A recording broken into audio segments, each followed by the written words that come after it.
He has a injury on the back and foreign body is lodged inside in the chest. But he is now stable. When he came, breathing was difficult. After we put a chest drain, they put a tube in the chest on his right side.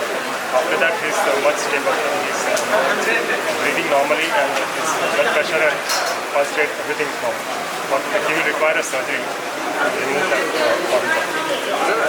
Is there chances of any complications, sir? It is an injury in the chest. Always any injury in the chest is serious. But he is at present stable. So after doing this